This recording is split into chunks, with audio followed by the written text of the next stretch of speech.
अस्सलाम वालेकुम वरहमतुल्लाह। उम्मीद है आप लोग सब खैरियत से होंगे। तो आज जो है मैं आप लोगों को वर्डप्रेस के ऊपर कैसे वेबसाइट बनाते हैं फॉर फ्री, वो मैं आपको दिखाऊँगा। अच्छा, वर्डप्रेस जो है एक ऐसा प्लेटफ़ॉर्म है जहाँ पे आपको बनी बनाई वेबसाइट की जो स्टार्टअप फाइल्स होती हैं वो बनी बनाई मिल जाती हैं, ठीक है? और इस प्लेटफ़ॉर्म पे तकरीबन 100 टू 150,000 कंट्रीब्यूटर्स हैं और ज़्यादातर जो है ना वो सब वेब डेवलपर्स हैं। तो ये इस स्टार्टअप फाइल्स को यूज़ करके आप अपने लोकल सिस्टम में वेबसाइट को अगर आपको फॉर एग्ज़ाम्पल डिज़ाइनिंग और डेवलपमेंट नहीं भी आती है ना, तो भी जो है ना आप वेबसाइट बना सकते हैं। अगर आप डेवलपर हैं तो ऑब्वियसली फिर आप कुछ एडवांस लेवल की चेंजेस और कस्टमाइज़ेशंस आप कर सकते हैं उसके ऊपर। लेकिन एक बेसिक वेबसाइट बनाने के लिए ई-कॉमर्स, ब्लॉगिंग के लिए आपको ज़रूरत नहीं है। ऑलरेडी इतना रोबस्ट है वो और इतना ज़बरदस्त प्लेटफ़ॉर्म है, तो मैं आप लोगों को दिखाऊँगा कैसे कोई भी जो है ना वेबसाइट बना सकता है इसके ऊपर। अच्छा, तो टू बिगिन विद सबसे पहले हमें डब्ल्यूपी लोकल ढूँढना होगा। अब डब्ल्यूपी लोकल लिखें अपने क्रोम के ऊपर। अगर क्रोम ब्राउज़र नहीं है तो गूगल खोल के और उसके सर्च पे आप जाके लिखें। अच्छा, फिर ये रिज़ल्ट्स आ जाएँगे। आप कहीं कहीं पे भी क्लिक कर दें लोकल इसके ऊपर। फिर यहाँ पे टॉप राइट पे जो है डाउनलोड का बटन होगा, इसको क्लिक करेंगे तो एक फॉर्म खुल जाएगा, ठीक है? आपके पास जो भी ऑपरेटिंग सिस्टम इंस्टॉल हुआ है, वो सेलेक्ट करें। ये जो फॉर्म है ये फिल करना ज़रूरी है, ठीक है? इसको आप अदर कर दें। अगर आप एजेंसी हैं, कोई और ऑप्शन सेलेक्ट करना है तो वो सेलेक्ट कर लें। कोई सा भी ईमेल एड्रेस आप डाल दें, ठीक है? आपके पास जीमेल है और इतना क्या हॉटमेल है, लाइव है, जो भी है। फिर आप गेट इट नाउ करेंगे तो 5-6 सेकंड में जो है वो फ़ाइल डाउनलोड होना शुरू हो जाएगी। अच्छा, क्योंकि ये फ़ाइल काफ़ी बड़ी है, मेरे पास ऑलरेडी डाउनलोडेड है, तो हम वहाँ से स्टार्ट लेते हैं। ये रही फ़ाइल, ठीक है? जब फ़ाइल डाउनलोड हो जाए तो इसको आप क्लिक करें, इंस्टॉलेशन विज़ार्ड खुलेगा, आप इसको कर दें जस्ट फॉर मी। इंस्टॉल का बटन फिर आता है, फिर आप उसको इंस्टॉल का बटन दबा के और ये इंस्टॉलेशन इसकी स्टार्ट हो जाएगी।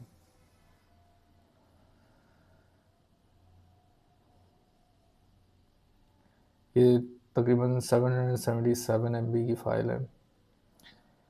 तो ये जो है ना मतलब वर्डप्रेस जो कंटेंट मैनेजमेंट सिस्टम है और वर्ल्ड वाइड बहुत सारी बड़ी कंपनीज़ और ब्रांड्स भी यही सीएमएस कंटेंट मैनेजमेंट सिस्टम इस्तेमाल कर रहे हैं। लेकिन उनके पास डेवलपर्स भी होते हैं तो उनको कुछ एडवांस लेवल की कस्टमाइज़ेशन चाहिए होती है तो वो चेंजेस करते रहते हैं। लेकिन वर्डप्रेस काफ़ी फ़ेमस है, पॉपुलर है। शॉपिफ़ाई भी है इसी तरह। तो ये ऐसे प्लेटफ़ॉर्म्स हैं जहाँ पे अच्छा, वर्डप्रेस की ख़ासियत ये है कि अगर आप ई-कॉमर्स वेबसाइट बना रहे हैं तो ये भी कंप्लीटली फ्री है। अगर आप शॉपिफ़ाई को यूज़ करेंगे तो वो बनाने में तो फ्री है, लेकिन फिर पर सेल जो है ना कमीशन वो चार्ज करते हैं। तो इसका थोड़ा ये एक प्लस पॉइंट है और डिज़ाइनिंग तो आपके कंट्रोल में है, आप जो भी जिस तरह भी डिज़ाइन करें। अ, ठीक है, अब ये रन के ऊपर आप फिनिश करें। अब इसका एक इंटरफ़ेस खुलेगा, ये भी लोड हो रहा है। अच्छा, एक डमी वेबसाइट तो मैंने बनाई हुई थी, लेकिन मैं आप लोगों को फ्रॉम स्क्रैच आपको दिखा देता हूँ कि कैसे आप स्टार्ट करते हैं। ये प्लस का आइकन है, उसको दबाएँ। ये प्री सेलेक्टेड होगा तो ये create a new site, continue, ठीक है? अपनी वेबसाइट को कोई भी नाम दे दें, मिसाल के तौर पे रेड हैट, ठीक है? एडवांस ऑप्शंस में अगर आपने कुछ चेंज करना है तो कर लें, लेकिन बाय डिफ़ॉल्ट जो सेटिंग हुई हुई है उसको वैसे ही रहने दें। हाँ, अगर आपने इसकी लोकेशन चेंज करनी है तो आप भले चेंज कर सकते हैं, ठीक है? मैंने पहले से एक फ़ोल्डर के अंदर बनाया हुआ था, तो जो है ना ये उसी पे जो है ना बाय डिफ़ॉल्ट वहाँ पे सेव कर रहे हैं। अच्छा, कंटिन्यू।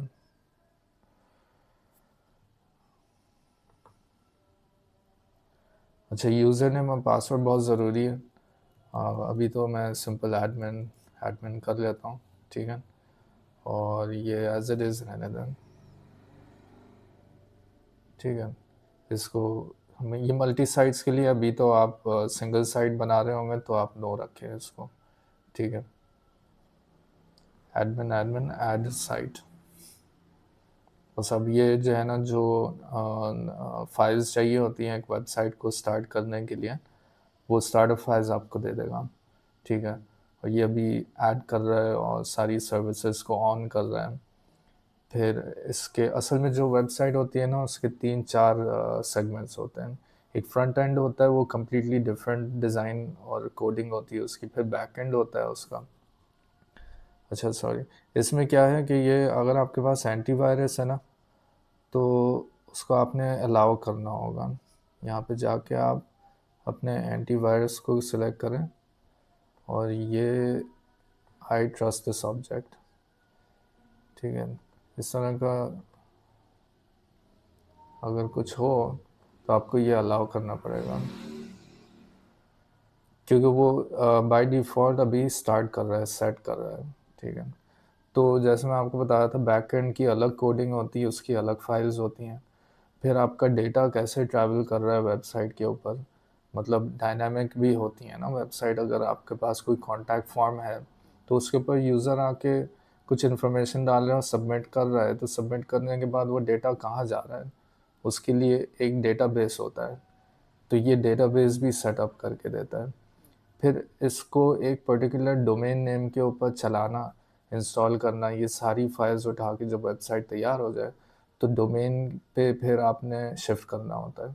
तो माइग्रेशन एक अलग प्रोसेस है, वो मैं आपको नेक्स्ट वीडियो में बताऊंगा। अभी ये है कि हम लोग लोकली इंस्टॉल कर रहे हैं इसको, और लोकल इंस्टॉल करने के बाद मैं आपको दिखाऊंगा कैसे इसको आप न्यू टेम्पलेट्स डाल के इंस्टॉल करके और फिर उसमें चेंजेस कैसे कर सकते हैं। मतलब फिर आपका एक पूरा इंटरफेस तैयार हो जाएगा, गुड टू गो, ठीक है। अब यहाँ पे कोई भी चीज़ आप चेंज नहीं करेंगे। nginx सर्वर है होता है उसकी, अ, उसी की वजह से जो है ना, फिर ये आपके पास लोकली चल रहा होता है। अच्छा, अब आप WP एडमिन के ऊपर क्लिक करें। यहाँ पर आप अपना यूज़र नेम और पासवर्ड जो आपने सेलेक्ट किया था ना, वो डालें।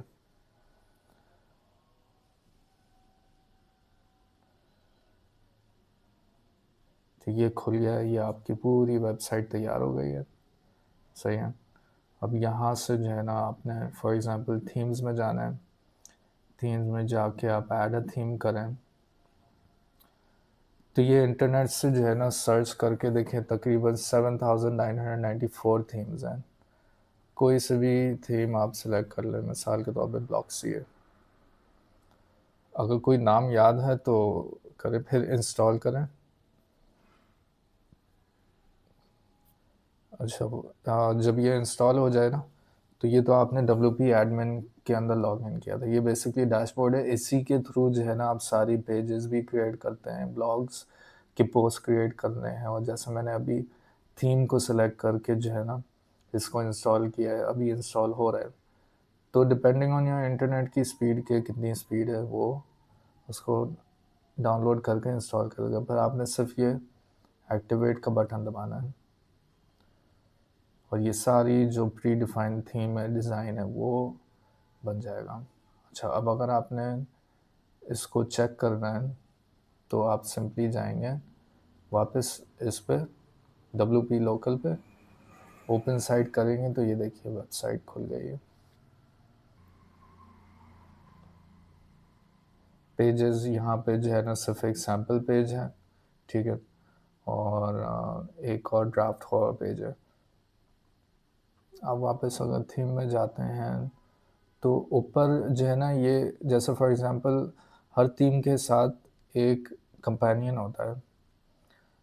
तो ये अगर आप इंस्टॉल करेंगे तो इसने क्या किया है कि ये थीम इंस्टॉल कर तो ली है, लेकिन इसके अंदर बाय डिफ़ॉल्ट जो पेजेस होते हैं वो उसको इंस्टॉल करने के लिए आपने एक और इसका कंपेनियन इंस्टॉल करना होता है। वो जब इंस्टॉल हो जाता है तो इसके अंदर आपके पास कुछ स्टार्टर साइट्स होती हैं जो प्री डिफाइंड और प्री डिज़ाइंड होती हैं, ठीक है, बनी बनाई। तो हम कोई सभी फ्री वर्जन देख लेते हैं। सो फॉर एग्ज़ाम्पल ये तो प्रो है, इसमें जो फ्री है जैसे ये है, इसको इंपोर्ट करते हैं। अच्छा, जब इंपोर्ट का बटन दबाएंगे तो गटनबर्ग नहीं, एलिमेंटर मोस्ट पॉपुलर बिल्डर है, तो आप एलिमेंटर को सिलेक्ट करें, इंस्टॉल करें, और ये जो प्री डिफाइंड कुछ प्लगइन्स भी होते हैं तो वो भी इंस्टॉल कर लेगा। अब आपके पास एक थीम इंस्टॉल हो चुकी थी, ठीक है। अब इस थीम के ऊपर जो डिज़ाइन प्री डिज़ाइंड टेम्पलेट्स है ना, वो ये डाउनलोड कर रहा है, ठीक है। तो इसमें भी देखते हैं, थोड़ा टाइम लगेगा। मतलब आपने अगर कोई थीम इंस्टॉल करी है तो सबसे पहले तो उसका एक सैम्पल पेज बन जाएगा, ठीक है। अगर आपको डिज़ाइनिंग करना आती है तो आप जो प्री डिफाइंड टेम्पलेट्स हैं वो भले यूज़ ना करें, फिर आप फ्रॉम स्क्रैच आप डिज़ाइन करें।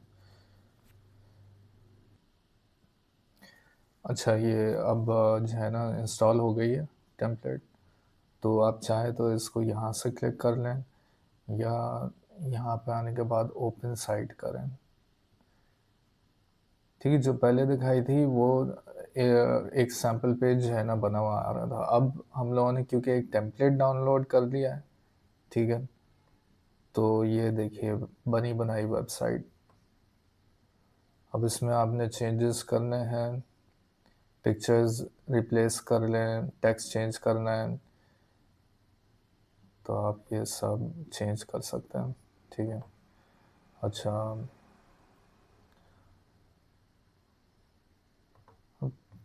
थोड़ा सा मैं आप लोगों को दिखा देता हूँ कि जैसे फॉर एग्ज़ाम्पल ये हो गया।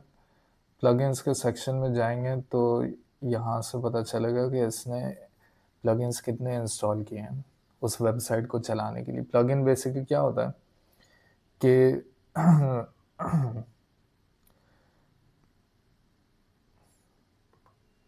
प्लगइन्स बेसिकली क्या होता है कि कुछ एडिशनल प्रोग्राम फाइल्स चाहिए होती हैं आपकी वेबसाइट पे कुछ ऐड ऑन फीचर्स डालने के लिए, ठीक है। तो इसने जो है ना जैसे WP फॉर्म्स एक सेपरेट प्लगइन उसने इंस्टॉल किया ताकि आपका कॉन्टैक्ट फॉर्म चलने लगे, ठीक है। फिर अगर आप फॉर एग्ज़ाम्पल ऑल पेजेस में जाते हैं तो आप लेट्स से ये सेलेक्ट करें एडिट विद एलिमेंटर, तो ये कॉन्टैक्ट अस का पेज है, यह भी लोड होगा। और फिर जब ये पेज खुल जाएगा ना तो ये आपका एडिट मोड है बेसिकली। इस मोड में जो है आप इसको स्किप कर दें। इस मोड में आप चेंजेस सारी कर सकते हैं, ठीक है। किसी भी एलिमेंट के ऊपर आप सेलेक्ट करेंगे, जैसे फॉर एग्ज़ाम्पल ये टेक्स्ट है, इसको आप फॉर एग्ज़ाम्पल बोल्ड करना है, बोल्ड कर दें, ये इटैलिक है, ठीक है। इसी तरह आपने कोई चीज़ रिमूव करनी है, ऐड करनी है तो वो आप कर सकते हैं। ये आपका फॉर्म आ गया, ठीक है। तो बाकी जो इन डेप्थ चेंजेस और कस्टमाइजेशन कैसे करते हैं वो मैं सेपरेट वीडियोस में आपको दिखाऊंगा, ठीक है।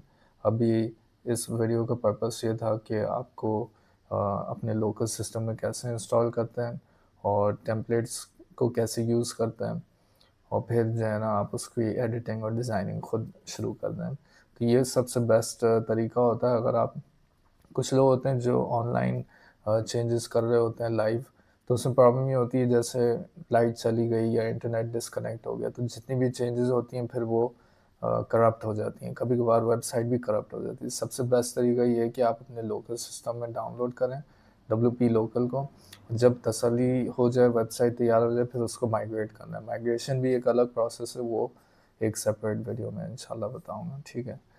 तो उम्मीद है आप लोगों को समझ में आया होगा और इससे आप लोगों को फ़ायदा होगा इंशाल्लाह, ठीक है। ऑलराइट, हमारे चैनल को सपोर्ट करें। लाइक करें, शेयर करें और सब्सक्राइब टू आवर चैनल। ठीक है, थैंक यू वेरी मच।